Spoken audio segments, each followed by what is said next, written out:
State MPs' allowances are set to be axed under an overhaul of parliamentary payments being pushed by the Premier. But it's not all bad news for our politicians who would receive a big pay rise to make up for it.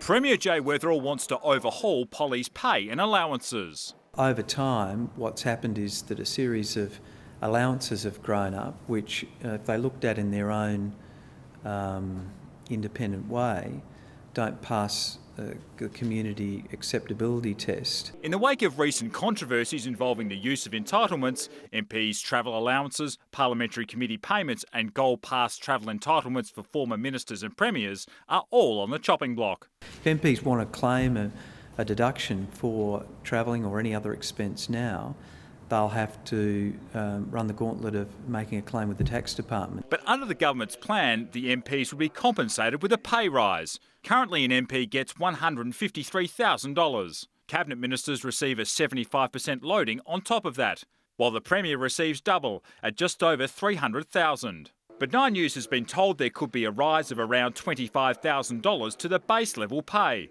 which would take MPs closer to $180,000, Cabinet ministers more than $300,000 and Jay Weatherill more than $355,000 per year, while shadow ministers will also be paid extra for the first time. Not all MPs like the idea. Clearly some MPs are going to miss out and be expected to do more with less. While an independent tribunal will ultimately decide, the public already has. I think they have enough money as it is, really. People are struggling to get any form of pay rises these days to make ends meet.